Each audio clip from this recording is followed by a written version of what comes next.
On this video, we're going to discuss another part of the museum that we're in now. This old bed right here is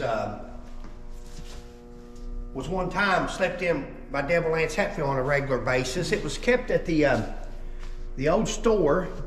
It's called Goldies Hardware, and it was owned by Devil Anse's niece, the daughter of Wall Hatfield, Devil Anse's brother's daughter owned it. And in I think it's season 4, segment 6 or something like that, episode 6. I think you're right. On the History Channel's American Pickers, that you'll see this bed over here in the old store. And that is Mike and Goldie, Ray, and Sheila and I. And back behind you here is better pictures probably. Let me see. There we go. Thanks. And, there's the bed. Here's Goldie's. there you go. Narrate what you're showing. And this is in what meter? Yeah, matter. And here's the old guys out front back in that day. That store was built in 1890, and that bed up here was put in that top left-hand window there in that corner. Right here. When the store was built, and it was never taken out until Sheila and I bought it several years ago and removed it and brought it to the museum. Right. That's Goldie Ray with me sitting on the bed, and that's Goldie with Sheila at the bed. Now we bought this bed, you can go ahead and show them. We bought this bed and we bought another bed that was in the outer room, which is where the security for Devil Anse would have slept, which would have been Jim Vance, Anse Hatfield, Cap Hatfield. There was an outer room, and you will see that bed when we go upstairs. If you watch the video, you'll see Mike Wolf actually laying on the bed. Oh yeah, he tried to get Frank. And there's your different pictures. But if you watch the episode, you'll also see this old bench here. I love this bench. That's made out of tree limbs. Yep. And hard to tell how old that is. Right. And the old table here that's made out of tree limbs. All this came from Goldie. Yeah, all this stuff came, and you're going to see when we get upstairs, we've got an entire room upstairs of items that we purchased from Goldie to put in the museum that was actually featured on the American Pickers show. Right. We're going to pass over several items as we go through here. Like I said, we're not going to cover everything that we've got, but we will try to touch base on some of the more important ones, or what we feel more interesting ones. There's very few items in the Hatfield McCoy history feud. Everybody says, I've got this, I've got that, my dad owned so-and-so, and there's very few that's actually that you can prove as to what you got. This is one of those items that are treasures. That is a 1873 .32-20 Winchester rifle.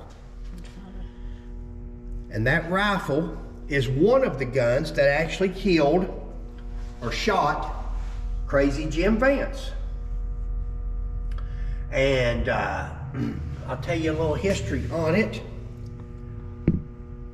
Let me have that just a second. There you go. Right up here is Asa Harmon McCoy's family. Asa Harmon McCoy was the first one killed. Which was right here. This is Asa Harmon. And he's the first one killed in the feud. He was the one killed in the coal bank up there. Exactly. Okay. And this is his children. On the main end to the left is Jacob. Yeah, go ahead and just point. There you go. This was Jacob. And Lark is in the middle.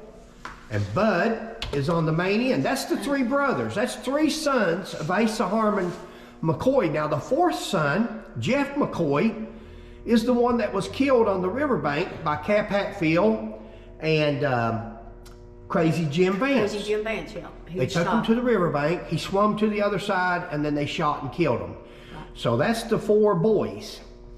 And if you look in Lark McCoy's left hand, she's pointing at, you will see.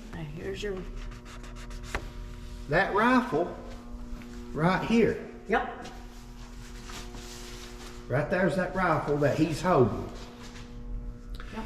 That rifle, we got the records on it through the serial number from the Winchester Museum. And that rifle was sent to Pike County in 1886. Now remember, the killing of Ellis and Hatfield done took place. The 3 McCoys boys had done took place at the pawpaw trees. And in 1886, Jacob McCoy bought that rifle. In 1888, January of 1888, when we get back there to the warrant, we want to explain to you why. But in 1888, Devil Anse was supposed to go with his Logan Wildcats and so forth, and they were going to kill all the McCoys. They were going to kill the witnesses. We'll explain after a while why. But so they raided Randall McCoy's cabin, set it on fire, and they killed 2 more of Randall's children, Alifair and Calvin, and beat Sarah. Sally left her for dead, but she lived. And after that happened, the next day they formed a posse, and half of Kentucky, eastern Kentucky there, even the ones that wasn't involved in the feud at one time, they took up with the McCoys because they were laying in the snow dead, blood everywhere, and burnt the cabin down. And they really, the West Virginia Hatfields really left a bad mark on them when they done that. So all the Kentucky posse got together and took off to West Virginia. Now, for some reason, Jacob didn't go that day. I don't know why, but Jacob wasn't with them, but he did loan his rifle that Lark's a holding. He loaned his rifle to Bud McCoy. And Bud McCoy and the rest of the posse cornered, You got 2 minutes left. They cornered Crazy Jim Vance and Cap Hatfield in the woods. Yeah. And they had a shootout. And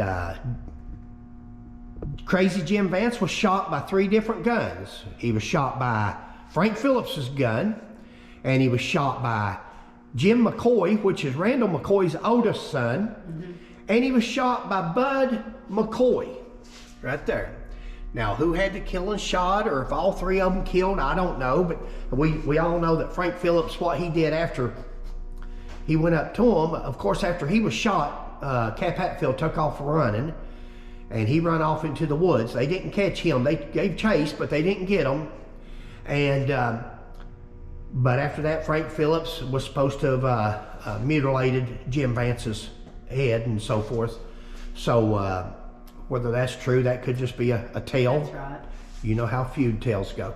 But anyway, that is the gun right there. That's amazing. And she's telling me that we're almost out of time on this video. Like I said, we're not going to make these videos real long. Right. So you can watch them a little bit at a time.